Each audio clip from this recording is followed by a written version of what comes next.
Hello students, welcome to Victor education. আমি তোমাদের Somnath sir চলে এসেছি আবার একটি গুরুত্বপূর্ণ ক্লাসে। আমি বারবার যে কথাটা তোমাদের বলছি যে রেলের যদি গ্রুপ ডি পেতে হয় এই সিচুয়েশনে বা এই মুহূর্তে, তাহলে ভাই 2022-এর প্রত্যেকটা প্রশ্ন পুঙ্খানুপুঙ্খভাবে করতে হবে এবং 2022-এর কোথা থেকে প্রশ্ন এসেছে বা কোন বইটার কোন জায়গাটা পড়বে সেটাও তোমাদের ভালো করে বুঝতে হবে। এই দুটো জায়গা যদি না তোমরা ভালো করে বুঝতে পারো তাহলে কিন্তু ভাই রেলের গ্রুপ ডি স্বপ্ন কিন্তু আধুরা থেকে যাবে। শুধু তাই নয়, টেকনিশিয়ান, এনটিপিসি, বিশেষ করে এনটিপিসিটা যদি বাদও দিই, কেন এনটিপিসি বাদ দিই, কারণ কিছু কঠিন প্রশ্ন আছে যেগুলো হয়তো এনটিপিসিতে আসবে না, আবার আসতেও পারে। এলপি, জেই, আরপিএফ কোনোটাতেই তোমরা হয়তো আগামী দিনে পাবে না। তাই প্রত্যেকটা পরীক্ষার জন্য এই ক্লাসগুলো ভীষণভাবে গুরুত্বপূর্ণ। বাংলায় দুটো এনসিইআরটি বই প্লাস প্রিভিয়াস ইয়ার সলিউশন। দেখো এনসিইআরটি বই লাইন বাই লাইন, তার সাথে সাথে প্রিভিয়াস ইয়ার। এনসিইআরটি বই পড়া এখন অনেকেই শিখে গেছো, যেটা আগে ছিল না, যেটা সোমনাথ স্যার বা আমি তোমাদের বারবার বলেছি এবং আমার দেখা থেকে কপি করে অন্যান্য ইউটিউবাররা করাচ্ছে। কিন্তু তার সাথে সাথে হাই লেভেল কোশ্চেন প্র্যাকটিস, বিগত বছরের কোশ্চেন প্র্যাকটিস যেগুলো ওয়াইসিটিতে কিন্তু তোমরা অনেক সময় নাও পেতে পারো, তো একদম অফিসিয়াল পেপার থেকে যে শিফটগুলো করাচ্ছি সেগুলো ভীষণ ইম্পর্টেন্ট তোমাদের জন্য। প্রত্যেকে বলবো এই শিফটগুলো দেখবে, ক্লাস অবশ্যই ভালো লাগলে তোমরা লাইক করবে, কমেন্ট করবে এবং অবশ্যই ক্লাসগুলো বন্ধুদের সঙ্গে শেয়ার করবে। আর ভিক্টর এডুকেশনে নতুন হলে মনে রাখবে, যদি সাকসেস পেতে হয় তাহলে অবশ্যই চ্যানেলটাকে সাবস্ক্রাইব করবে। চলো আজকে আমরা করবো 28 সেপ্টেম্বর ফার্স্ট শিফট 2022-এর প্রশ্ন নিয়ে। শুরু করা যাক আজকের ক্লাস। প্রথম প্রশ্ন কি বলেছে দেখো, বলেছে নিচের রাসায়নিক সমীকরণে এক্স ওয়াই জেড এর মান কত। দেখো আমাদের যখনই এই রকম প্রশ্ন দেবে, অর্থাৎ আমাদের এই রাসায়নিক সমীকরণটা সমাধান করতে বলেছে। দেখো এক্স পিবিও প্লাস সি থেকে ওয়াই পিবি অর্থাৎ lead oxide plus carbon, lead plus carbon dioxide উৎপন্ন। দেখো লেড অক্সাইড আর এখানে লেড। দেখো অপশন দেখে আমি যদি অপশন টেস্ট করেও বসাই, যদি আমি এখানে দিই যে 2 বসিয়ে দিই এখানে, তাহলে 2 পিবিও, তাহলে এখানে অবশ্যই 2 পিবি বসাতে হবে, কারণ এখানটা যদি পিবি হয় অর্থাৎ লেড হয় তাহলে এখানটাও লেড হবে, তাই না? তাহলে এখানটাও 2 অণু লেড হলে এখানটাও 2 অণু লেড হবে। কি বললাম, মাথায় ঢুকেছে? অর্থাৎ এখানটাও যদি লেডের দুটো অ্যাটম থাকে তাহলে এখানেও দুটো লেডের অ্যাটম থাকবে, দুটো অণু না পরমাণু আর কি, দুটো পরমাণু থাকবে। এবার অক্সিজেন, দেখো সামনের দিকে 2 দেওয়া মানে অক্সিজেনেরও কিন্তু দুটো পরমাণু, যেমন লেডেরও দুটো পরমাণু হচ্ছে তেমন অক্সিজেনেরও দুটো পরমাণু হচ্ছে। তা স্বাভাবিকভাবে যেখানে অক্সিজেন রয়েছে এর পরে যেখানটা অক্সিজেন রয়েছে তাখানে দুটো পরমাণু থাকতে হবে। দেখো এখানে O2 দুটো পরমাণু রয়েছে। আবার দেখো কার্বন, কার্বন এখানেও একটা এখানেও একটা, তাহলে আমার আর কিছু করার দরকার নেই। অর্থাৎ আমি যদি এটাই করে দিই যে 2 পিবিও প্লাস সি থেকে 2 পিবি প্লাস CO2 করলে কিন্তু আমার মিলে যাচ্ছে। অর্থাৎ এক্স এর বদলে আমি কত বসাচ্ছি 2, আবার ওয়াই এর বদলে কত বসাচ্ছি আমি 2, আর জেড এর বদলে আমি 1 বসাচ্ছি। তাহলে দেখো আমার কিন্তু সমীকরণটা সমাধান হয়ে গেল। তাহলে এই অপশনটা কোথায় রয়েছে? 2 2 1 2 2 1, অপশন নাম্বার 1। আমি বারবার বলছি যে সমীকরণ যে সমতা বিধান হয় কিসের উপর ভিত্তি করে? না ভরের নিত্যতা সূত্রের উপর ভিত্তি করে সমীকরণ সমতা বিধান করি। কেন না, মনে রাখবে বিক্রিয়ক পদার্থ, এই দুটো পদার্থকে আমরা কি বলি? বিক্রিয়ক পদার্থ। আর এই দিকের পদার্থগুলোকে কি বলি? বিক্রিয়াত পদার্থ। এই বিক্রিয়ক পদার্থ এবং বিক্রিয়াত পদার্থের যে ভর, এই বিক্রিয়ক পদার্থ এবং বিক্রিয়াত পদার্থের ভর কিন্তু সমান হবে। আর ভর কিভাবে সমান হবে? না ভর সমান মানে মনে রাখবে তার নিশ্চয়ই অ্যাটম গুলো সমান। তাহলে অ্যাটমের পরিমাণ সমান হলে ভরের পরিমাণ সমান হবে। আমি কি বললাম? অ্যাটমের পরিমাণ যদি সমান হয় তাহলে ভরের পরিমাণও সমান হবে। এটাই তোমাকে কিন্তু মনে রাখতে হবে। ক্লিয়ার করতে পেরেছি? তাহলে অনেক সময় তোমাদের পরীক্ষায় প্রশ্ন আসে, যে এক্সট্রা তথ্যটা আমি এখানে দিচ্ছি, যে এই যে সমীকরণ সমাধান আমরা করব, এই সমীকরণ সমাধান কিসের উপর ভিত্তি করে করব? না ভরের নিত্যতা সূত্রের উপর ভিত্তি করে করব। চলো, মানুষের শ্বাস প্রশ্বাসের যে বিক্রিয়া অর্থাৎ মানুষের শ্বসন বিক্রিয়া, এই শ্বসন বিক্রিয়া কি ধরনের বিক্রিয়া? আচ্ছা আমরা শ্বসন বিক্রিয়া কি দেখেছি? না শ্বসন বিক্রিয়া দেখেছি শেষকালে যেটা উৎপন্ন হবে কার্বন ডাইঅক্সাইড প্লাস শক্তি প্লাস হচ্ছে তাপ উৎপন্ন হবে, তাই তো? কার্বন ডাইঅক্সাইড প্লাস এনার্জি, যেটাকে আমরা এটিপি বলতে পারি, প্লাস হচ্ছে তাপ উৎপন্ন হবে। তাহলে যদি এটা হয় তাহলে সেটা কি বিক্রিয়া? না যে বিক্রিয়ায় তাপ উৎপন্ন হয় সেই বিক্রিয়াকে আমরা বলি কি? এক্সোথার্মিক বিক্রিয়া। এক্সোথার্মিক মানে কি? যে বিক্রিয়ায় তাপ উৎপন্ন হয়। যদি তোমাদের আরো একটা এক্সাম্পল দিতে বলি, আমি একটা আরো এক্সাম্পল দিতে বলি, তোমরা কমেন্ট করে আমাকে জানাবে, যে কমেন্ট করে আমাকে প্রত্যেকে জানাবে স্যার আর একটা এক্সোথার্মিক বিক্রিয়া রিঅ্যাকশন কি হবে। আমি দেখবো কারা কারা কমেন্ট করো। ঠিক আছে। আচ্ছা, এন্ডোথার্মিক বিক্রিয়া মানে কি? যেখানে তাপ শোষণ হয়, অর্থাৎ যেখানে তাপ কমে যায়। রেডক্স বিক্রিয়া মানে কি? রেডক্স বিক্রিয়া মানে হচ্ছে জারণ বিজারণ বিক্রিয়া, যেখানে জারণ এবং বিজারণ দুটোই হবে। আর স্থানচ্যুতি মানে কি? স্থানচ্যুতি মানে অ্যাকচুয়ালি প্রতিস্থাপন বিক্রিয়া। প্রতিস্থাপন মানে কি? একটাকে আর একটা প্রতিস্থাপন করবে। কি বললাম বুঝতে পেরেছো? অর্থাৎ অপেক্ষাকৃত হাইয়ার যে রিঅ্যাক্টিভ মেটালটা অপেক্ষাকৃত লোয়ার রিঅ্যাক্টিভ যে কম্পাউন্ডের যে মেটাল থাকবে তাকে কিন্তু প্রতিস্থাপিত করবে। ঠিক আছে, চলো নেক্সট। বলেছে কোন পিএইচ স্তরে দাঁতের ক্ষয় শুরু হয়। দেখো প্রথমে আমাদের না পিএইচটা একটু বুঝতে হবে। আমাদের পিএইচ যে স্কেলটা একটু বলে দিই, আমাদের যে পিএইচ স্কেল, এই পিএইচ স্কেল কত থেকে কত পর্যন্ত হয় না? 0 থেকে 14 পর্যন্ত। আমি আবার বলছি, পিএইচ স্কেলটা কিন্তু 0 থেকে 14 পর্যন্ত হয়। অর্থাৎ আমাদের মনে রাখতে হবে পিএইচ স্কেলের মাঝখানে কে থাকে স্যার? মাঝখানে 7 থাকে। অর্থাৎ 7 থেকে যত 14 দিকে যাব তত সেটা কি হবে? তত বেশি ক্ষার হবে। অর্থাৎ আমি যদি বলি যে পিএইচ 14 বা পিএইচ 12 এটার ক্ষার বেশি না পিএইচ 1 এর ক্ষার বেশি, তাহলে অবশ্যই হবে যে পিএইচ 12 এর ক্ষারটা বেশি হবে। কিন্তু আবার দেখো 7 এর বাম দিকে উল্টোটা হবে। অর্থাৎ যদি আমি বলি যে পিএইচ মনে করো 6, পিএইচ 6 এর অ্যাসিডিটি বেশি নাকি পিএইচ 1 এর অ্যাসিডিটি বেশি, তাহলে ডেফিনেটলি উত্তর হবে পিএইচ 1 এর অ্যাসিডিটি বেশি। ক্লিয়ার করতে পেরেছি? এবার দেখো আমাকে একটা কথা বলো, এই যে দাঁত, আমাদের দাঁতের যে ম্যাটেরিয়ালটা, দাঁতের ম্যাটেরিয়ালটা কিন্তু ক্ষারকীয় পদার্থ দিয়ে তৈরি। আর যেহেতু দাঁতের ম্যাটেরিয়ালটা আমাদের ক্ষারকীয় পদার্থ দিয়ে তৈরি, তাই যখনই পিএইচটা অনেকটা নেমে যাচ্ছে, পিএইচটা 7 এর নিচে নেমে যাচ্ছে, মেনলি 5.5 এর নিচে নামছে, তাহলে কি হবে? অ্যাসিডের পরিমাণ বাড়ছে। আর এই অ্যাসিডের পরিমাণ বাড়লে কি হবে? দাঁতের ক্ষয়টা শুরু হবে। তাহলে দাঁতের ক্ষয়টা কোথায় শুরু হয় না পিএইচ 5.5 এর নিচে। এবার তুমি বলবে স্যার এটা তো আমি 7 এর নিচে করতে পারতাম। না বাবা, এটা আমাদের একদম এনসিইআরটি ডেটাতে দেওয়া রয়েছে। তোমাদের আমি বারবার বলি, যারা এনসিইআরটি পড়া শিখে গেছো, যারা এনসিইআরটি পড়া শিখেছো, তারা একদম এই ধরনের প্রশ্নগুলো হুবহু উত্তর করে আসতে পারবে। দেখো আমাদের এনসিইআরটি কোন চ্যাপ্টার স্যার? না এই চ্যাপ্টার নাম হচ্ছে অ্যাসিড বেস সল্ট, অর্থাৎ অম্ল, ক্ষার এবং লবণ।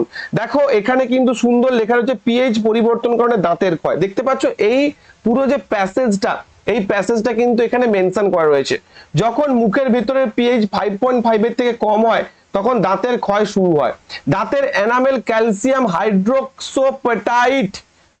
হাইড্রোক্সোপেটাইট নামক একটা পদার্থ দিয়ে তৈরি, যেটা কিন্তু ক্যালসিয়াম ফসফেটের একটা রূপ, অর্থাৎ যেটা হচ্ছে সব থেকে শক্ত পদার্থ এবং যেটা মেনলি ক্ষারকীয়।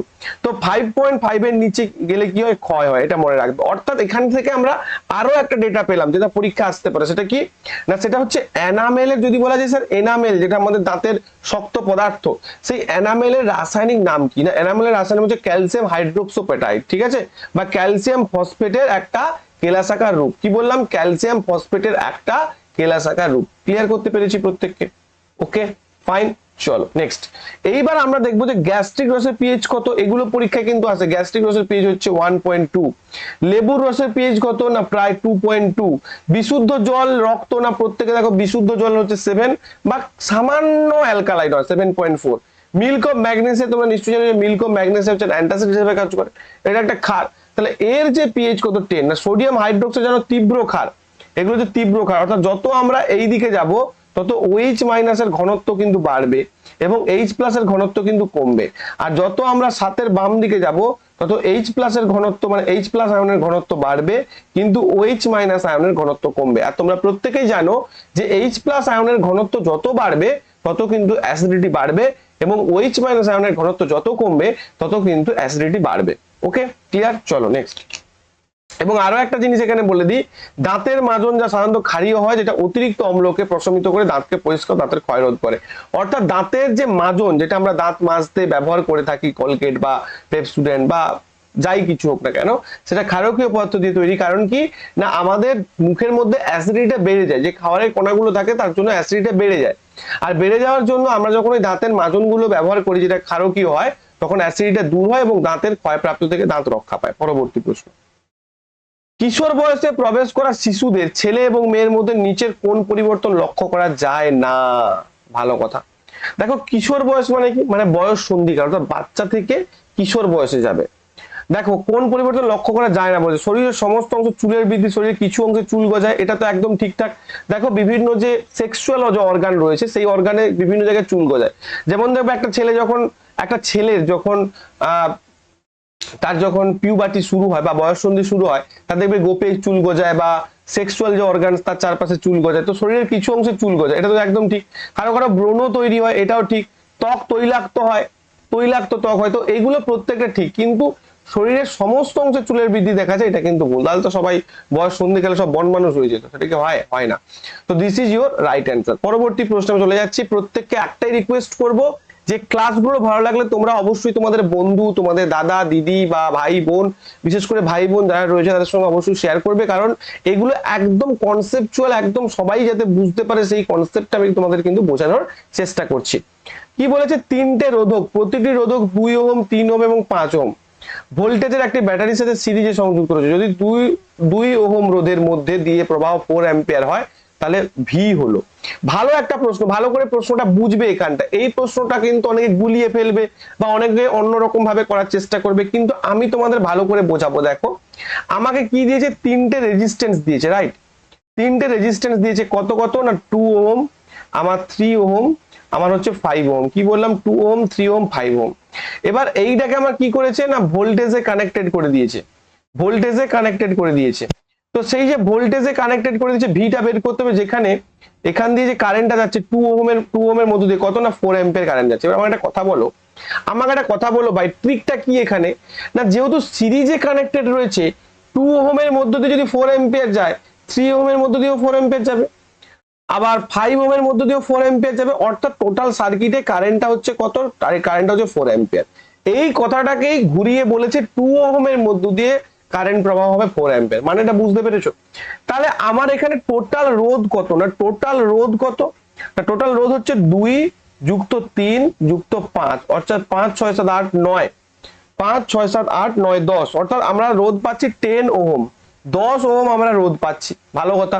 তাহলে আমার এখানে ভোল্টেজ বের করতে হবে, ভি ইকুয়াল টু কি জানি আমরা? আই আর। তাহলে আই কত? 4 পাচ্ছি, আর এটা কত পাচ্ছি? 10। তাহলে 4 ইন্টু 10 সমান 40 ওহম।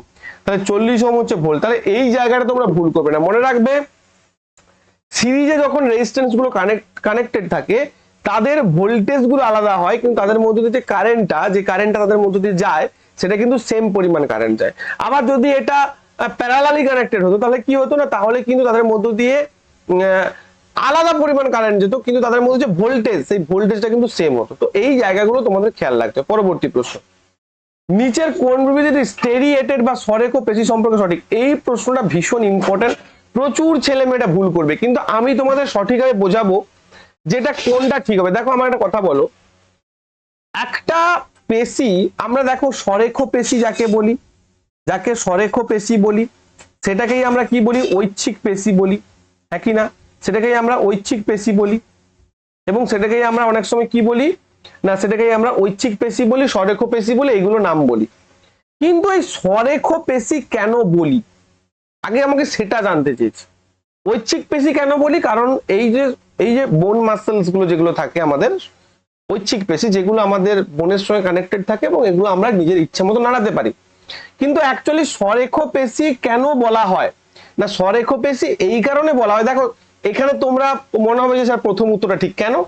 কারণ সরেখো পেশি কোষগুলো লম্বা, নলাকার, মানে সিলিন্ড্রিক্যাল, নন টেপারিং, শাখাবিহীন, সব কটাই ঠিক রয়েছে, কিন্তু তবুও এই উত্তরটা হবে না, এই উত্তরটা হবে। কেন? কারণ বলেছে এটা সরেখো পেশি, আর সরেখো পেশির বিশেষ হালকা এবং গাঢ় ব্যান্ড রয়েছে। মানে এই যে সরেখো পেশিটা কিছু কিছু হালকা এবং কিছু কিছু গাঢ় ব্যান্ড টাইপের রয়েছে, এবং তার জন্য এটাকে সরেখো পেশি বলা হয়, রেখাযুক্ত পেশি বলা হয়। তো এই জায়গাটা তোমাকে বলতে হবে। যদি তোমাকে বলতো, ভালো করে বুঝবে প্রশ্নটা, যদি তোমাকে প্রশ্নটা এরকম বলতো যে নিচের কোনটি ঐচ্ছিক পেশির বৈশিষ্ট্য, কি বললাম? নিচের কোনটি ঐচ্ছিক পেশির বৈশিষ্ট্য, তখন তোমরা উত্তর দিতে ঐচ্ছিক পেশির কোষগুলোর বৈশিষ্ট্য, তখন তোমরা দিতে ঐচ্ছিক পেশির কোষগুলো লম্বা, নলাকার, নন টেপারিং, শাখাবিহীন। প্রথম অপশনটা অ্যাবসলিউটলি রাইট হতো। বাট যেহেতু বলেছে, প্রশ্নটা ভালো করে বুঝবে, যেহেতু বলেছে যে সরেখো পেশি সম্পর্কে কোনটা ঠিক, বা সরেখো পেশি কেন বলা হয়, এই প্রশ্নটাকে আবার ঘুরে দিতে পারে যে সরেখো পেশি কেন বলা হয়, কি কারণে বলা হয়। বলতে হবে কারণ এখানে বিশেষ হালকা এবং গাঢ় ব্যান্ড উপস্থিত রয়েছে। মাথায় ঢুকেছে কি? আমি দেখাবো এনসিআরটি পড়ার কতটা গুরুত্ব, এখানেই তোমাদের দেখাবো। বাকিটা তো বলে চলে যাবে, উত্তরটা বলে দিয়ে চলে যাবে, কিন্তু প্রপার এক্সপ্লেন, প্রপার কোথায় রয়েছে, কেন লাইন বাই লাইন পড়তে বলি, কেনই বা আমার ব্যাচে লাইন বাই লাইন ধরে পড়ানো হয়, তার প্রপার আমি দেখাচ্ছি। দেখো পেশিগুলোকে ঐচ্ছিক পেশি বলে, কোন পেশিগুলোকে? এটা এনসিইআরটি টিস্যু চ্যাপ্টার থেকে নেওয়া হয়েছে, ক্লাস 9 এনসিইআরটি টিস্যু চ্যাপ্টার থেকে নেওয়া হয়েছে। এইসব পেশি বেশিরভাগ ক্ষেত্রে অস্থির সঙ্গে যুক্ত থাকে, তাই এদেরকে অস্থি পেশিও বলা হয়। তাহলে যাহাই অস্থি পেশি, তাহাই স্বরেখ পেশি, তাহাই ঐচ্ছিক পেশি। ওকে, দেহের নড়াচড়ায় সাহায্য করে। এই পেশিকে যথাযথভাবে রঞ্জিতকরণের পর অনুবীক্ষণে যন্ত্রের সাথে পর্যবেক্ষণ করলে এতে পর্যায়ক্রমিক হালকা এবং গাঢ় ব্যান্ড অথবা রেখাঙ্ক দেখা যায়, এই কারণেই এদের স্বরেখ পেশি বলে। কি আমার উত্তরটা পাওয়া গেল? আমার উত্তরটা পাওয়া গেলে হালকা মানে হচ্ছে লাইট অ্যান্ড ডার্ক, গাঢ় মানে এটাকে ইংলিশে ডার্ক লেখা থাকে, অর্থাৎ হালকা এবং গাঢ় ব্যান্ড অথবা রেখাঙ্কন আমরা দেখতে পাই, তাই এদেরকে কিন্তু স্বরেখ পেশি বলা হচ্ছে। ক্লিয়ার করতে পেরেছি কি? একদম এক্স্যাক্টলি এই লাইনটা কিন্তু এখানে মেনশন করা রয়েছে, এবং তারপরেই লেখা রয়েছে দেখো এই কলা কোষগুলো দীর্ঘ, নলাকার, শাখাবিহীন এবং বহু নিউক্লিয়াস যুক্ত হয়। এটাও তোমাদের ইম্পর্টেন্ট, বাট এটা বলছে এই কলার কোষগুলোর বৈশিষ্ট্য কি, বা ঐচ্ছিক পেশিগুলোর কোষগুলোর বৈশিষ্ট্য কি, তখন তুমি এই উত্তরটা দেবে। কিন্তু যদি বলা হয় যে এই যে কলাটা বা এই যে আমাদের যে ঐচ্ছিক পেশি, এটাকে স্বরেখ পেশি কেন বলা হয়, তখন তুমি কি উত্তর দেবে? না, তখন তুমি উত্তর দেবে যে স্যার এটা হালকা এবং গাঢ় ব্যান্ড অথবা রেখাঙ্কন দেখতে পাই। ক্লিয়ার হয়েছে? যদি ক্লিয়ার হয়ে থাকে আমাকে কমেন্ট বক্সে জানাবে যে স্যার আপনার এটা এক্সপ্লেনেশনটা আমার খুব ভালো লেগেছে, অবশ্যই জানাবে, তাহলে কিন্তু আমার ভালো লাগে। এবং পরবর্তী আরো প্রচুর ক্লাস আসছে, এবং তোমাদের ম্যাথ যেইও ক্লাস আমি দিচ্ছি, তোমরা অনেক ডিমান্ড করেছিলে, তো সেগুলো একটু কমেন্ট করতে হবে, একটু শেয়ার করতে হবে, তাহলেই তো তোমাদের পড়ার মজা আর আমার পড়ানোর মজা দুটোই আসবে। চলো পরবর্তী প্রশ্ন, ম্যানগ্রোভ কোথায় জন্মায়? এটা নিয়ে কোনো এক্সপ্লেনেশন নেই, এটা হচ্ছে উপকূলীয় এলাকায় জন্মায়। চলো নেক্সট প্রশ্ন, নিচের কোনটি বেরি লক্ষণ? তো আমার যেটা কথা, প্রথম যেটা তোমরা কমেন্ট করে আমাকে জানাবে যে স্যার এই যে এই বেরি যেগুলো কমেন্ট করতে বলছি, হোমওয়ার্ক গুলো প্রত্যেকটা কমেন্ট করি, বেরি রোগ কোন ভিটামিনের অভাবে হয়? দেখো আমি একটা কথা বলি, সবসময় মনে রাখবে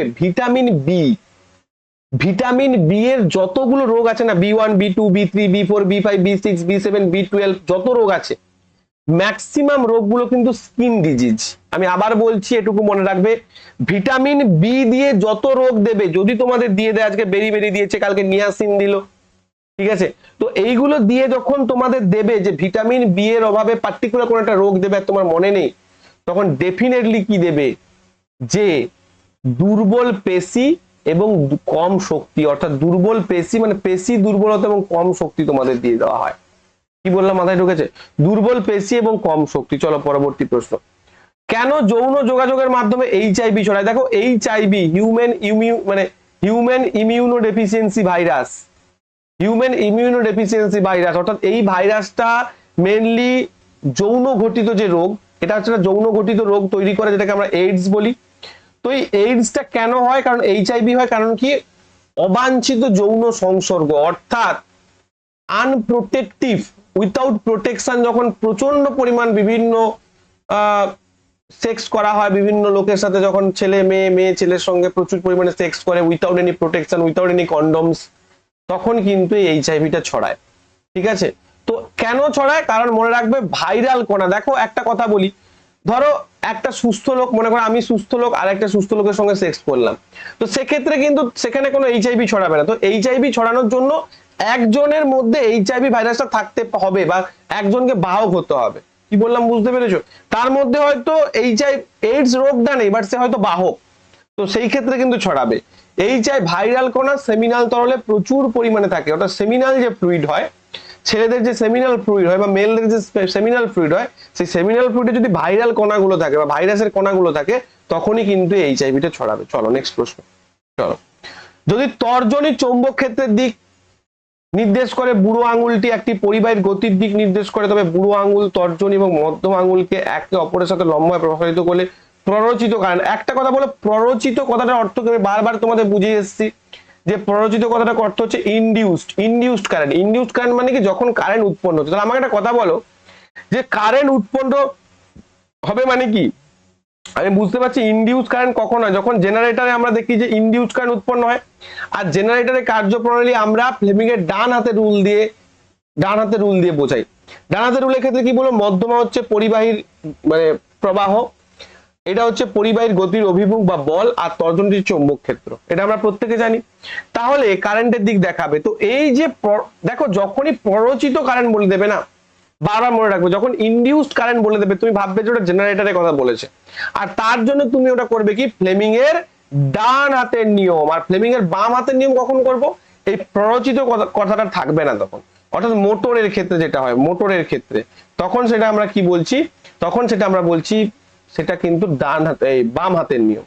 তাহলে ফ্লেমিং এর নাম বাম হাতের নিয়ম হচ্ছে মোটরের ক্ষেত্রে হয়, আর জেনারেটরের ক্ষেত্রে হচ্ছে ফ্লেমিং এর ডান হাতের নিয়ম। এটা মনে রাখবে বারবার। কেন কি আমি দেখো প্রত্যেকটা সময় কিন্তু বলে যাচ্ছি যে পার্টিকুলার কোন টার্ম গুলোর দিকে তোমাদের নজর হবে, কোন টার্মটা তোমরা দেখবে, যে টার্মটা দেখার পর তোমাদের কিন্তু উত্তর করতে সুবিধা হবে। পরবর্তী প্রশ্ন, চলো। নিচের কোন খনিজ ফসলকে কীট পতঙ্গ প্রতিরোধে সাহায্য করে? বলবে স্যার এটা তো পড়া হয়নি স্যার, এটা তো স্যার কোথায় পড়বো স্যার, मैं हूं ना, আমি আছি না তোমাদের জন্য, দেখাবো যে এনসিইআরটির কোন জায়গাটা থেকে এটা এসেছে। একটু বলে দিই স্যার, এটা এসেছে প্রাকৃতিক সম্পদ বলে একটা চ্যাপ্টার রয়েছে এনভায়রনমেন্টের, এনসিইআরটি ক্লাস 9, সেখান থেকে এসেছে। দেখো এখানে বলে দিয়েছে যে বায়ু জল মৃত্তিকা থেকে প্রাপ্ত পরিপোষক সমূহ, এবং এই পরিপোষক যদি না পায় তাহলে কি হবে, একটা উদ্ভিদের রোগ ধরবে। এটা কোন বই থেকে নিয়েছেন স্যার, আমাদের একটু বইয়ের নাম বলুন। একটা বইয়ের নাম আমি বারবার বলে গেছি এনসিইআরটি, কিন্তু বাড়িতে পড়লে কিছু খুঁজে পাবে না। যদি পড়তে পারো ভালো, বাট মনে রাখবে যা কম্পিটিশন তাতে বাড়িতে পড়লে হয়তো তুমি খুঁজে নাও পেতে পারো। সেই জন্য বলছি ভাই, মাত্র 1049 টাকা দিয়ে ব্যাচটা নিতে পারো। তার জন্য তুমি অ্যাপ ডাউনলোড করে আগে দেখে নাও, তারপর তুমি ব্যাচ নেবে, ঠিক আছে? চলো বলি। তাহলে পরিপোষক বায়ু থেকে কি পাচ্ছে, কার্বন এবং অক্সিজেন, জল থেকে কি পাচ্ছে, হাইড্রোজেন এবং অক্সিজেন, আর মাটি থেকে দেখো অতিমাত্রিক পরিপোষক, মানে যেটা সব থেকে বেশি দরকার। এটাও পরীক্ষায় প্রশ্ন আসে যে উদ্ভিদের অতিমাত্রিক পরিপোষক কোনগুলো, আর উদ্ভিদের স্বল্পমাত্রিক পরিপোষক কোনগুলো। অতিমাত্রিক কি, nitrogen, phosphorus, potassium, calcium, magnesium, sulphur. অর্থাৎ এইগুলো যদি না পায় তাহলে কি হবে না, উদ্ভিদের রোগাক্রমণ বাড়বে বা উদ্ভিদে কীট পতঙ্গ বেশি পরিমাণ আক্রমণ করবে। স্বল্পমাত্রিক পরিবেশক কি কি থাকবে, iron, manganese, boron, molybdenum, chlorine ইত্যাদি ইত্যাদি আসবে। ক্লিয়ার করতে পেরেছেন? ক্লিয়ার হয়েছে প্রত্যেকে? তাহলে এখানে আমার সঠিক উত্তর কি হয়ে যাবে, দেখো যেগুলো আছে পটাশিয়াম, ক্যালসিয়াম, ম্যাগনেসিয়াম। দেখো এখানে পটাশিয়াম, ক্যালসিয়াম, ম্যাগনেসিয়াম রয়েছে, এই যে পটাশিয়াম, ক্যালসিয়াম, ম্যাগনেসিয়াম। তোমাদের যদি আগামী দিনে এইগুলো চেঞ্জ করে দেয় যে নাইট্রোজেন, ফসফরাস, সালফার, তো সেটাও উত্তর হবে, কিন্তু বাদ বাকি এখানে যেমন সোডিয়াম রয়েছে, এখানেও সোডিয়াম রয়েছে, হ্যাঁ এখানে যেমন ম্যাগনেসিয়াম, আয়রন, ঠিক আছে, কিন্তু বোরন রয়েছে, ম্যাগনেসিয়াম, আয়রন এবং বোরন রয়েছে। এইবার তোমাদের একটা কথা আসবে, স্যার এখানে তো আমার ম্যাগনেসিয়াম, আয়রন, বোরন রয়েছে, তাহলে এটা না ঠিক দিয়ে আমি কেন এটা ঠিক দেবো? ভালো করে বুঝবে, ক্যালসিয়াম, পটাশিয়াম, ম্যাগনেসিয়াম অতিমাত্রিক পরিবেশক, অর্থাৎ এগুলোর মাস দরকার, কিন্তু স্বল্পমাত্রিক পরিবেশক একটু কম হলেও চলবে। অর্থাৎ পরীক্ষায় যদি এই অপশন না থাকতো তুমি ডেফিনেটলি এটা ঠিক করতে পারতে, কিন্তু যেহেতু এই অপশনটা ম্যাক্সিমাম ক্ষেত্রে ঠিক, কারণ কি, কারণ পটাশিয়াম, ক্যালসিয়াম, ম্যাগনেসিয়াম যেহেতু অতিমাত্রিক উপাদান, অর্থাৎ এটা সব থেকে বেশি পরিমাণে থাকে, তাই সেক্ষেত্রে কিন্তু তোমাকে এই উত্তরটা সঠিকভাবে করতে হবে। কি বললাম মাথায় ঢুকেছে? কি বললাম প্রত্যেকের মাথায় ঢুকেছে? ইয়েস, এটাই হচ্ছে সঠিক উত্তর। চলো নেক্সট। ভবনে ফেস্টিভ্যাল, দেখো আমরা যে কালী পুজোর সময় যে ফেস্টিভ্যাল গুলো যেগুলো জ্বালাই সেগুলো কিরকম হয় দেখি, এরকম একটা বক্স আছে, এরকম আলো, আবার একটা আলো, আবার একটা আলো, আবার একটা আলো। অ্যাকচুয়ালি কি কানেকশন দেওয়া হয় না, এটাকে একটা সিরিজ সার্কিটে রাখা হয় বা সিরিজ কানেকশন দেওয়া হয়। এই যে নিচের কোন উপাদানটি ধাতু, দেখেই বুঝতে পারছো যে আয়রন একটা ধাতু। তুমি বলে স্যার কার্বন, কার্বন হচ্ছে অধাতু। বোরন, বোরনকে অনেকে ধাতু বলে ফেলো, বাট দিস ইজ নট ধাতু, এটা ধাতু কল্প, অর্থাৎ সেমিকন্ডাক্টর। সিলিকনও একটা ধাতু কল্প, এগুলোকে মনে রাখবে, ঠিক আছে? নেক্সট, বৈদ্যুতিক চুলার কাজ করা। বৈদ্যুতিক চুলা মানে কি? বৈদ্যুতিক চুলা মানে যেখানে তুমি কারেন্ট দেবে, আর কারেন্ট দেওয়ার ফলে সেখানে প্রচুর পরিমাণে তাপ উৎপন্ন হবে এবং হিট জেনারেট করবে এবং প্রচুর পরিমাণে সেটা আগুন জ্বলবে। তো এই যে বৈদ্যুতিক চুলার কাজ করার পিছনে ঘটনাটি কি, প্ররোচিত ভোল্টেজ। প্ররোচিত মানে কি? প্ররোচিত মানে হচ্ছে ইনডিউসড ভোল্টেজ। প্ররোচিত কথা অর্থ হচ্ছে ইনডিউসড। প্ররোচিত বর্তমান দিয়ে দিয়েছে। প্ররোচিত কারেন্ট মানে কি? Induced current. ইলেকট্রোম্যাগনেটিক ইন্ডাকশন না, জুলের heating effect. This is your right answer. জুলের হিটিং এফেক্ট কি বলছে না, জুলের হিটিং এফেক্ট বলছে H=I²RT, অর্থাৎ না যত বেশি তড়িৎ প্রবাহ হবে তত বেশি তাপ উৎপন্ন হবে, যত বেশি রোধ হবে তত বেশি তাপ উৎপন্ন হবে, যত বেশি সময় ধরে তড়িৎ প্রবাহ হবে তত বেশি তাপ উৎপন্ন। সো H=I²RT আমরা প্রত্যেকে জানি। পরের প্রশ্ন, অক্টেভের যে নিয়ম বা অক্টেভ, ল অফ অক্টেভস তোমরা নিশ্চয়ই জানো। অক্টেভের নিয়ম বা ল অফ অক্টেভ যেটা আমরা পড়েছি নিউল্যান্ডের ল অফ অক্টেভ। তো সেই অক্টেভ ড্যাশ আবিষ্কারের পর অপ্রাসঙ্গিক হয়ে ওঠে। অর্থাৎ অক্টেভের নিয়ম আমরা পড়েছি যে 1 নম্বরের সঙ্গে 8 নম্বর এলিমেন্টটার মিল থাকবে, ল অফ অক্টেভ। যদিও পয়সা সারণী তোমাদের সিলেবাসে নেই, বাট কিছু কিছু প্রশ্ন যেগুলো প্রিভিয়াস এসেছে সেগুলো আমি করাবো, কারণ বাই চান্স দিয়ে দিতে পারে। কারণ পয়সা সারণীর প্রশ্ন কিন্তু আগামী মানে এই যে 2024-এর যে পরীক্ষাগুলো হয়েছে সেখানে কিন্তু আসেনি তোমাদের। তো কি হবে, অক্টেভ আইনটি ড্যাশ আবিষ্কারের পর অপ্রাসঙ্গিক, মনে রাখবে নিষ্ক্রিয় গ্যাস বা নোবেল গ্যাস। এই নিষ্ক্রিয় গ্যাস বা নোবেল গ্যাস আবিষ্কারের পর কিন্তু এই ল অফ অক্টেভটি অপ্রাসঙ্গিক হয়ে ওঠে, কারণ সেখানে নোবেল গ্যাসের কথা কোনো বলা হয়নি। পরবর্তী প্রশ্ন, কার্বনের নিচের কোন অ্যালোট্রপ বিদ্যুতের ভালো পরিবাহী? দেখো তোমাদের এরপর কিছু কিছু কঠিন প্রশ্ন রয়েছে, কিছু সহজ প্রশ্ন রয়েছে, কিছু কঠিন প্রশ্ন রয়েছে, মিলে মিশে কিন্তু তোমাদের এটা রয়েছে। এবার তোমাদের মনে হবে যে স্যার আমাদের প্রশ্নটা তো এরকমও হতে পারে যে পুরোপুরি সহজ হতে পারে, বা পুরোপুরি যেগুলো সহজ সেগুলো করবে, তখন কিন্তু কাট অফ কোয়ালিফাই করতে পারবে না তুমি। কারণ কাট অফ কোয়ালিফাই করতে গেলে একটা যথেষ্ট ভালো মার্কস তোমাকে আনতে হবে, তার জন্য ম্যাক্সিমামটা করে আসতে হবে। তো সেখানে উত্তর কি হবে, যে কার্বনের নিচের কোন অ্যালোট্রপ বিদ্যুতের ভালো পরিবাহী? That is graphite. মনে থাকবে। চলো নেক্সট, নতুন যৌগ গঠনের জন্য দুটি যৌগের মধ্যে সম্মিলিত বিক্রিয়া উদাহরণ নিচের কোনটি? ভালো প্রশ্ন, কিন্তু ভুল হবে তোমাদের। দেখো সম্মিলিত বিক্রিয়া মানে কি, মানে হচ্ছে combination reaction, combination reaction, combination reaction. তো এবার কথা হচ্ছে স্যার আমাকে একটা কথা বলুন, এই যে ক্যালসিয়াম হাইড্রোক্সাইড গঠন, কার্বন ডাই অক্সাইড গঠন, অ্যামোনিয়া গঠন, জলের গঠন, সবকটাই তো কম্বিনেশন রিয়াকশন, তাহলে আমি উত্তর কোনটা বলবো? কিন্তু প্রশ্নটা তোমরা যদি ভালো করে পড়ো, বলেছে দুটি যৌগের মধ্যে সম্মিলিত বিক্রিয়ার উদাহরণ। দুটো যৌগ মানে দুটো কম্পাউন্ডের সঙ্গে একটা কম্পাউন্ড প্লাস আর একটা কম্পাউন্ড, এই দুটো কম্পাউন্ড দুটো মিলে আর একটা কম্পাউন্ড গঠন করবে, সেই রকমের একটা আমাকে কম্বিনেশন রিয়াকশন কথা বলতে হবে, বা সমন্বয় বিক্রিয়ার কথা বলতে হবে, বা সংযোগ বিক্রিয়া বা সম্মিলিত বিক্রিয়া, যাই নাম বলো একই ব্যাপার, কম্বিনেশন রিয়াকশনের কথা বলতে হবে। দেখো কার্বন ডাইঅক্সাইড গঠন ডেফিনেটলি একটা কম্বিনেশন রিয়াকশন, বাট এখানে কিন্তু কার্বন প্লাস অক্সিজেন, অর্থাৎ দেখো কার্বনটা কি একটা এলিমেন্ট বা মৌল, অক্সিজেন কি একটা এলিমেন্ট বা মৌল, তো দুটো মৌলের বিক্রিয়ায় যৌগ উৎপন্ন হচ্ছে। অ্যামোনিয়া কি না N+H3 মানে H2, তো তখন আমরা কি বলছি না NH3 বলছি, ঠিক আছে? তো মানে এইভাবে করছে, মানে N2+H2 = NH3 আমরা করছি। তো সেগুলো কি, সেগুলো হচ্ছে দেখো জল হচ্ছে H2 প্লাস হচ্ছে O2 সমান হচ্ছে H2O। এখানেও তুমি বলো স্যার এগুলো কি, এগুলো তো কম্পাউন্ড নাকি, এগুলো তো এলিমেন্ট, কারণ ওয়ান কাইন্ড অফ অ্যাটম দিয়ে গঠিত, অর্থাৎ এগুলো মৌল। কিন্তু যদি ক্যালসিয়াম হাইড্রোক্সাইড দেখি তাহলে কি দেখবো আমরা, CO2, অর্থাৎ দেখো CO2 একটা কি কম্পাউন্ড, প্লাস H2O এটা জল একটা কি কম্পাউন্ড, থেকে সেখানটা উৎপন্ন হচ্ছে CaOH2 ক্যালসিয়াম হাইড্রোক্সাইড উৎপন্ন হচ্ছে। কি বললাম, sorry sorry sorry, calcium hydroxide CaO হবে, এটা এক্সট্রিমলি সরি।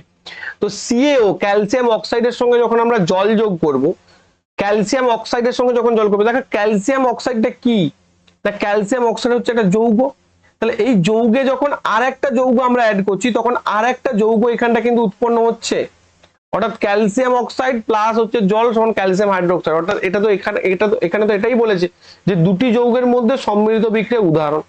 আমার কথাটা ক্লিয়ার করতে পেরেছি কি? তুমি বলবে ইয়েস স্যার। চলো পরবর্তী প্রশ্নে আমরা চলে যাব। আচ্ছা এখানে কিন্তু বলাই রয়েছে যে দেখো এনসিইআরটির কথাটা আমি এখানটা কিন্তু বলেছি, কি রয়েছে না আমরা বলতে পারি যে সকল বিক্রিয়া দুই বা তার বেশি পদার্থ মৌল বা যৌগ পরস্পর মিলিত একটি মাত্র বিক্রিয়াত পদার্থ উৎপন্ন হয় সেই সকল বিক্রিয়াকে বলা হয় সংযোজন বিক্রিয়া। চলো নেক্সট, একজন প্রাপ্তবয়স্ক মানুষ প্রতিদিন ড্যাশ ml অর্থাৎ এত মিলিলিটার প্রস্রাব গ্রহণ করে। দেখো প্রস্রাব উৎপন্ন করে, এটাও আমরা এনসিইআরটি থেকে জানবো। দেখো এনসিইআরটি তে যখন আমরা রেচন চ্যাপ্টারে যাব ক্লাস 10 এর, তখন দেখবো এখানে ডাইরেক্টলি বলা রয়েছে প্রতিদিন কেবলমাত্র 1 লিটার থেকে 2 লিটার পরিমাণে পরিশুদ্ধ তরল রেচিত হয়, এবং যেখানে 180 লিটার প্রাথমিক পরিশুদ্ধ তরল তৈরি হয়। তাহলে এটাও তো আমাদের পরীক্ষায় এসেছে যে প্রাথমিক পরিশুদ্ধ তরলটা কতটা তৈরি হয় না 180 লিটার, সেখান থেকে কেবলমাত্র 1 থেকে 2 লিটার আমার যে মূত্র সেটা তৈরি হয়। তাহলে 1 থেকে 2 লিটার মানে কি, 1 থেকে 2 লিটার মানে হচ্ছে 1000 থেকে 2000 মিলিলিটার, 1000 থেকে 2000 মিলিলিটার। চলো পরবর্তী প্রশ্ন, শুক্র গ্রহের ঘন সাদা ও হলুদাভ মেঘ নিচের কোন অ্যাসিড দিয়ে তৈরি হয়? দেখো এটাও কিন্তু এনসিইআরটি থেকে নেওয়া হয়েছে, তাই এনসিইআরটি না পড়লে তুমি যত নোটস পড়ে যাও এগুলো কিন্তু পারবে না। একটু দেখিয়ে দিই, দেখো এটা রয়েছে কোন চ্যাপ্টার রয়েছে স্যার? ওই যে বললাম acid base salt, acid base salt ওই চ্যাপ্টারে রয়েছে। কি লেখা রয়েছে? অন্যান্য গ্রহে উপস্থিত মৌল। শুক্র গ্রহের বায়ুমণ্ডল সালফিউরিক অ্যাসিডের পাতলা সাদা হলুদ বর্ণের মেঘ দ্বারা গঠিত হয়। তোমার কি মনে হয় এই গ্রহের প্রাণের অস্তিত্ব আছে? এই টাইপের দেখো এই বক্সের মধ্যে যেগুলো থাকে, আমি তোমাদের বারবার বলি না যে এটাকেও মিস করা যাবে না। অনেকে এনসিইআরটি পড়তে জানো না, তাদেরকে বলবো যে এইভাবে এনসিইআরটি পড়ো, তাহলে এখানে সঠিক উত্তর কি হয়ে যাবে? Sulphuric acid. তো এরকম অনেক কিছু জিনিস থাকে যেগুলো থাকে অথচ তোমরা স্কিপ করে যাও, আর সেগুলোই পরীক্ষায় চলে আসে। পরবর্তী প্রশ্ন, খুব ভালো একটা প্রশ্ন, ভীষণ ভালো একটা প্রশ্ন। বলেছে একটা অবতল আয়না একটি পর্দায় একটি বস্তুর আকারে 3 গুণ একটি বাস্তব চিত্র গঠিত করে। একটা অবতল আয়না রাখা হয়েছে এবং সেটা কি করছে না, একটা পর্দায় একটা বাস্তব চিত্র তৈরি করছে, মানে রিয়েল ইমেজ তৈরি করছে বস্তুর আকারে 3 গুণ। এখানে আমি ইংলিশটা রেখেছি কারণ অনেকে এই অঙ্কটার ক্ষেত্রে বাংলাটা হয়তো নাও বুঝতে পারো, তাই আমি এখানে ইংলিশটা রেখেছি। সো সেখানে সে কি করছে না, সেখানে সে 3 গুণ একটি বাস্তব চিত্র তৈরি করছে। বস্তু এবং পর্দা তারপর সরানো হচ্ছে। এবার বস্তুটা এখানটা রাখা হয়েছিল মনে করো অবতল আয়না, তো এখানে বস্তু রাখা হয়েছিল, বস্তু এবং এখানটা মনে করো পর্দা ছিল, দুটোইকে সরানো হলো। তার ফলে যতক্ষণ না আকার 6 গুণ হচ্ছে, অর্থাৎ প্রথমে যদি ম্যাগনিফিকেশন 3 থাকে পরে ম্যাগনিফিকেশন 6 হয়ে যাচ্ছে। তাহলে প্রথমে যদি ম্যাগনিফিকেশন 3 থাকে পরে ম্যাগনিফিকেশন 6 হচ্ছে। এবার যেহেতু বাস্তব প্রতিবিম্ব আমরা দেখতে পাচ্ছি যে বাস্তব যেহেতু প্রতিবিম্ব, তো সেই ক্ষেত্রে আমরা দেখতে পাচ্ছি যে এগুলো কিন্তু মাইনাসে হবে, কিন্তু তবু আমি যেহেতু ম্যাগনিফিকেশন আমি নর্মালি ডেটা ধরে করবো। কিন্তু আমাকে একটা কথা বলো এই অঙ্কটা করার ক্ষেত্রে আমি কি করে করবো? সে আমাকে আয়নার ফোকাস দৈর্ঘ্য চেয়েছে যদি পর্দার স্থানান্তর 39 সেন্টিমিটার, অর্থাৎ প্রথমে যেখানটা পর্দা ছিল সেখান থেকে পর্দার স্থানান্তর 39 সেন্টিমিটার হয়েছে।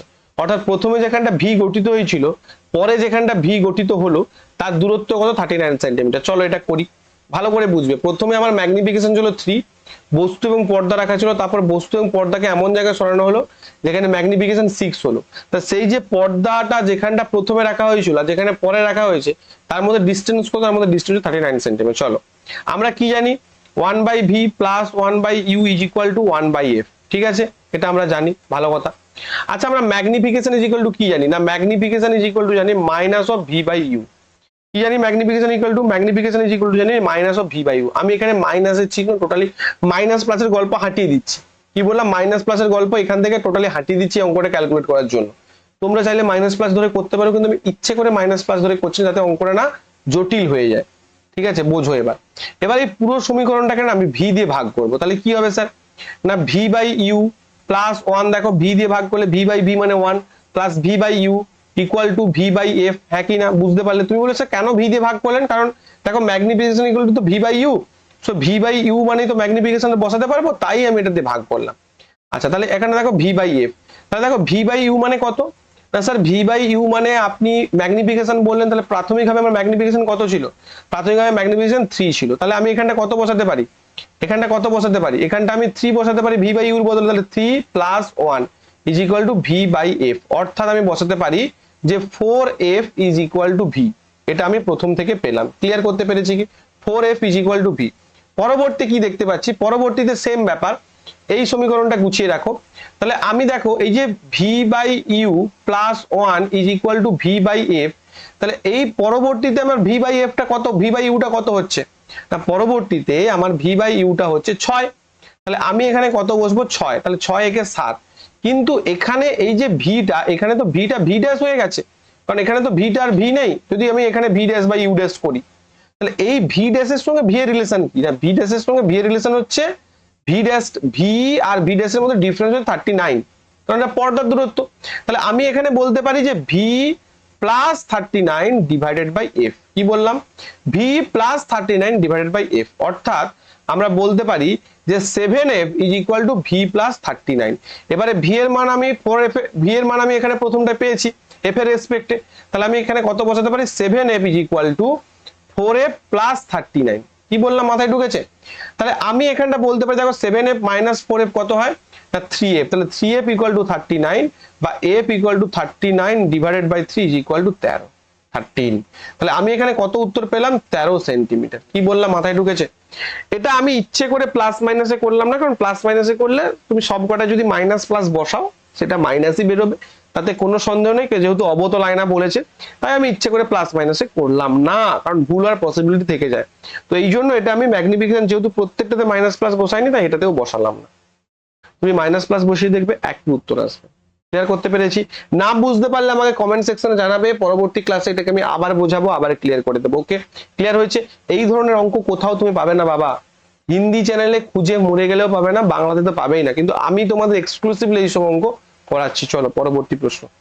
গোলাকার আয়না দ্বারা প্রতিফলনের ক্ষেত্রে নিচের কোনটি ঠিক? গোলাকার আয়না দ্বারা প্রতিফলন হচ্ছে, একটি অবতল দর্পণে আলোক রশ্মিকে অপসারণ করবে যদি বস্তুটিকে মেরু ও ফোকাসের মধ্যে স্থাপন করা হয়। দেখো একটা অবতল দর্পণের এটা মেরু, এটা ফোকাস, তো এর মাঝখানে বস্তু রাখলে তো অবশ্যই একটা অপসৃত হবে বলে মনে হচ্ছে, মানে তার যে প্রতিবিম্বটা, এই যে প্রতিবিম্বটা তো দর্পণের পেছনে এসে জন্মাবে না, তো সেটা একদম ঠিক রয়েছে, অপসারণ করবে। উত্তল দর্পণ একটি রশ্মিকে একত্রিত করতে পারে? কখনোই পারবে না। একটা উত্তল দর্পণ একটা রশ্মিকে সব সময় কি করবে? ডাইভার্জ করে দেবে, কখনোই একত্রিত করতে পারবে না। এটা দর্পণ দিয়েছে, লেন্স দেয়নি, কিন্তু বি কেয়ারফুল। তাহলে শুধুমাত্র এ ঠিক। চলো নেক্সট প্রশ্ন। একটি পরিবর্তী প্রবাহ অর্থাৎ অল্টারনেটিং কারেন্ট, পরিবর্তী প্রবাহ নিশ্চয়ই তোমরা জানো, এইভাবে পরিবর্তন হয়, কারেন্টের দিক পরিবর্তন করে কিন্তু মান ধ্রুবক। এটাও ভুল, মনে রাখবে। এটা অনেকেই ভাববে যে শুধুমাত্র হয়তো কারেন্টের দিক পরিবর্তন করে কিন্তু মান ধ্রুবক না, কিছু কিছু সময় মানটাও পরিবর্তিত হয় কারেন্টের দিক। এবং এই জন্য দেখবে মাঝে মাঝে যখন খুব ফ্র্যাকশন হয় তখন দেখবে আলোগুলো মাঝে মাঝে ঝিকঝিক ঝিকঝিক করে না, যখন একটু ভোল্টেজের ডিফারেন্সটা বেশি হয়। তো এই জন্য মনে রাখবে কারেন্টের দিক এবং মান দুটোই পরিবর্তন করতে পারে এসি কারেন্ট। তো এটাই হচ্ছে সঠিক উত্তর। চলো নেক্সট। যদি একটি 12 ভোল্টের পাওয়ার সাপ্লাই একটি বাল্বে 24 ওয়াট শক্তি সরবরাহ করে, তাহলে সরবরাহ করা পাওয়ারটি হবে যখন এটি 6 ভোল্ট সরবরাহ সংযোগ করা হবে। ভালো কথা। অর্থাৎ আমাকে কি করা আছে, একটা বাল্বে প্রথমে 12 ভোল্ট সাপ্লাই করা হয়েছে, যেখানে পাওয়ার কত না, পাওয়ার হচ্ছে 24 ওয়াট। তাহলে এখান থেকে আমার প্রথম কাজ হবে আরটা বের করে নাও, কারণ বাল্বের আরটা হচ্ছে কনস্ট্যান্ট হবে। তোমরা আই বের করে করবে না, তাহলে কিন্তু ভুল হবে, কারণ আরটা বের করতে হবে, রেজিস্ট্যান্স বের করবে। সবসময় যখন এই টাইপের অঙ্ক দেবে না, প্রথমে একটা ভোল্টেজ আর কারেন্ট দিয়ে বা ওয়াট দিয়ে দেবে, পরে আর একটা যখন ভোল্টেজ দেবে, সেক্ষেত্রে প্রত্যেকটা ক্ষেত্রে আর বার করবে বা রেজিস্ট্যান্স বের করবে। তো আমরা এখানে রেজিস্ট্যান্স বের করবো। আচ্ছা দেখো, পি ইকুয়াল টু কি জানি আমরা, ভি ইন্টু আই। এবার দেখো ভালো করে বুঝবে, আই মানে কি, ভি ইকুয়াল টু আই আর, তাহলে আই ইকুয়াল টু কি হবে, ভি বাই আর। এবার আই এর বদলে তুমি ভি বাই আর বসাও, V into V by R, তাহলে V square divided by R. তাহলে ভি স্কোয়ার মানে কত না, ভি স্কোয়ার মানে হচ্ছে 12 into 12। Okay, 12 into 12 divided by R equal to হচ্ছে পি। তাহলে আর ইকুয়াল টু কত না, 12 ইন্টু 12 ডিভাইডেড বাই হচ্ছে 24। তাহলে 12 2 এ 24, 2 6 12, আর ইকুয়াল টু 6 ওহম পেলাম। তাহলে পরেরটার ক্ষেত্রে আমি আরটা বসিয়ে দিই, তাহলে আমার উত্তর কমপ্লিট হয়ে যাবে। পরে পাওয়ার জানতে চেয়েছে, পরে কি জানতে চেয়েছে, যে পাওয়ার জানতে চেয়েছে না, যখন আমার 6 ভোল্ট সরবরাহ হবে। পাওয়ার জানতে চেয়েছে যখন 6 ভোল্ট সরবরাহ হবে, P equal to V square divided by R. তাহলে ভি স্কোয়ার কত, 6 6 36 ডিভাইডেড বাই আর, আর মানে কত 6, তাহলে 6 6 36, অর্থাৎ আমরা কি পাবো, 6 watt will be your right answer. কি উত্তর হবে না, 6 watt will be your right answer. এটা খুব ভালো প্রশ্ন। বলছে আলোর একটা রশ্মি, ভালো করে বুঝবে এই প্রশ্নটা, এগুলো আমি তোমাদের বহুবার করেছি আগে, তাও আরেকবার করেছি। আলোর একটা রশ্মি, ভালো করে বুঝবে, ভীষণ ইম্পর্টেন্ট প্রশ্ন। একটা আলোক রশ্মি এইভাবে এসছে, মিডিয়াম এ মনে করো, এটা হচ্ছে মিডিয়াম এ, মিডিয়াম এ, আর এটা হচ্ছে মিডিয়াম বি। দেখো কিভাবে তোমাদের করাচ্ছি কনসেপ্ট দিয়ে। তো যখনই আলোক রশ্মিটা এখানে কত অ্যাঙ্গেল করেছে, 75 ডিগ্রি অ্যাঙ্গেল করেছে স্বাভাবিকের সাথে, মানে নর্মালের সাথে। স্বাভাবিক মানে নর্মাল, তোমরা ইংলিশটাও দেখে নিতে পারো। 75 ডিগ্রি প্রতিষ্ঠিত রশ্মি স্বাভাবিকের সঙ্গে 40 ডিগ্রি কোণ করে, মানে এইটা হচ্ছে 40 ডিগ্রি। তাহলে আমাকে একটা কথা বলো, যখন আমাদের আপতন কোণ বেশি হচ্ছে আর প্রতিসরণ কোণ কম হচ্ছে, তাহলে আমরা বুঝতে পারবো যে মিডিয়াম এটা কি না, মিডিয়াম এটা হচ্ছে লঘু মিডিয়াম, তাই না? আর এটা হচ্ছে ঘন মিডিয়াম, এটা হচ্ছে লঘু মাধ্যম, এটা হচ্ছে ঘন মাধ্যম। কারণ যদি নিচেরটা লঘু মাধ্যম হতো, তাহলে এর অ্যাঙ্গেলটা বেশি হতো, ব্যাস এটুকু আমি পেলাম। এবার বলেছে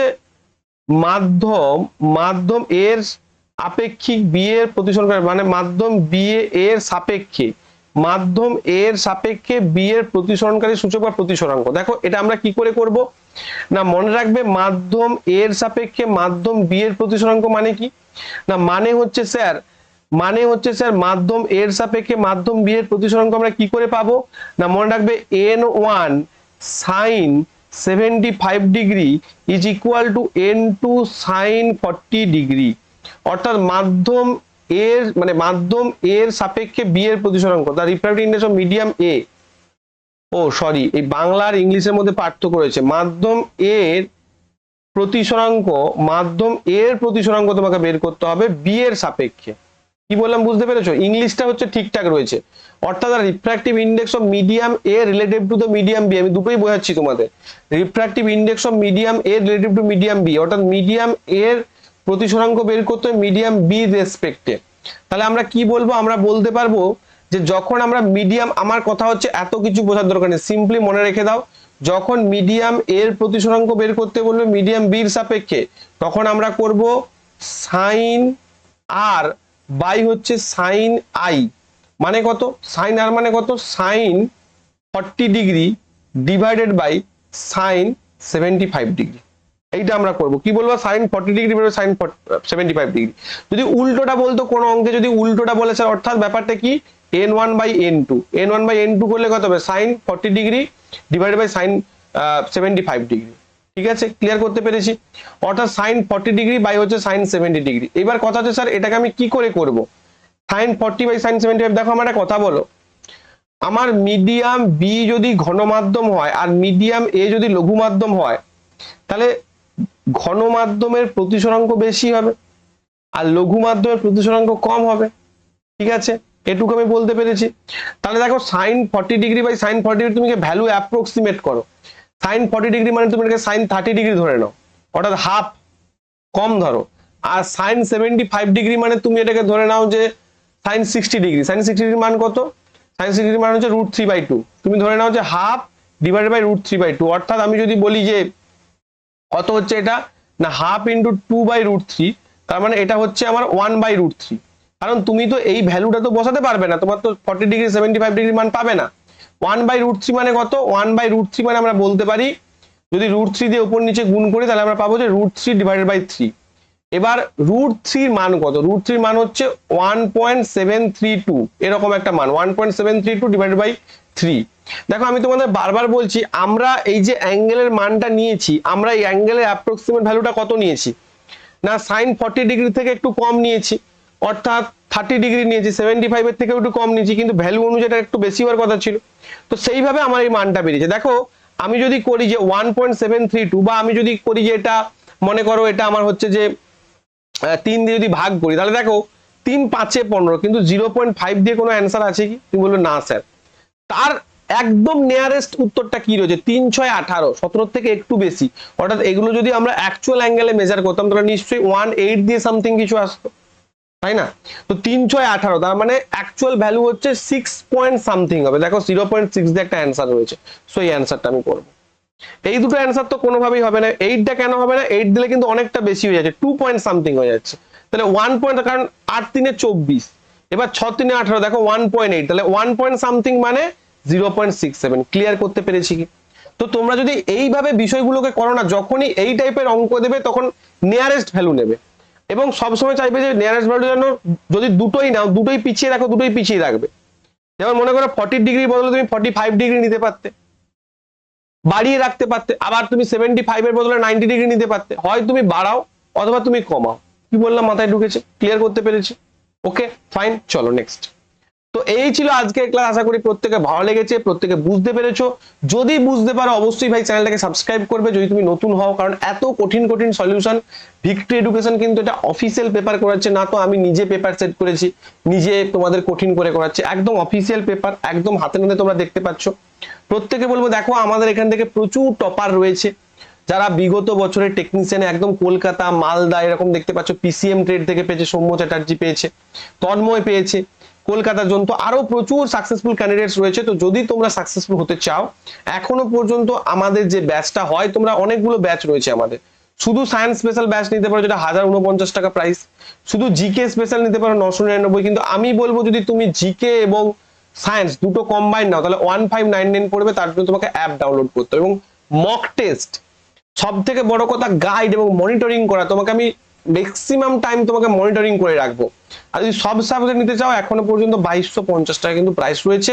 এখনই অ্যাপ ডাউনলোড করে, এবং ডাউনলোড করে স্পেশাল ক্লাস, যেখানে বাংলায় এত ছেলে যেখান থেকে চাকরি পেয়েছে, প্রত্যেকটা ছেলে আমার কাছে পেইড ব্যাচে কিন্তু পড়েছে এবং নির্দিষ্ট দিনে অ্যাডমিশন নিয়েছে। তাদের সেই অ্যাডমিশন ডেট গুলো কিন্তু উল্লেখ করা হয়েছে এখানটা। দেখো না, admission date, roll number, admission date, admission date, roll number প্রত্যেকটা কিন্তু উল্লেখ করা হয়েছে এবং কে কোন জোনে পেয়েছে সেটাও কিন্তু উল্লেখ করা রয়েছে। এবং তোমরা যখন অ্যাপটা ডাউনলোড করবে না, সেখানেও কিন্তু তোমরা রিভিউ গুলো একটু চেক করে নেবে। 200টার উপর রিভিউ রয়েছে, রিভিউ চেক করে দেখবে যারা পড়ছে এখন পেইড ব্যাচে তাদের রিভিউ কি রয়েছে, তারপর পেইড ব্যাচ তোমরা নেবে, ঠিক আছে? তো এইরকম যদি তোমরা পেইড ব্যাচ নাও তাহলে অবশ্যই তোমরা সাফল্যের জার্নিতে অংশগ্রহণ করতে পারবে, অথবা তোমরা ভিক্টরি এডুকেশন ফ্রিতেও ক্লাস করতে পারো। যাদের বেসিকটা অলরেডি ক্লিয়ার রয়েছে ফ্রিতে ক্লাস করতে পারো, কারণ আমি ফ্রিতে প্রচুর ক্লাসেস করিয়েছি যেটা তোমরা অন্য বাংলা চ্যানেলে পাবে না। তো এটাই তোমাদের বলবো, অবশ্যই তোমরা চ্যানেলটিকে সাবস্ক্রাইব করবে, ক্লাসগুলোকে লাইক করবে। দেখা হবে পরে একটি ক্লাসে, ততক্ষণ পর্যন্ত তোমরা ভালো থাকো, সুস্থ থাকো এবং অবশ্যই বাড়িতে মন দিয়ে পড়াশোনা করবে। থ্যাংক ইউ প্রত্যেক।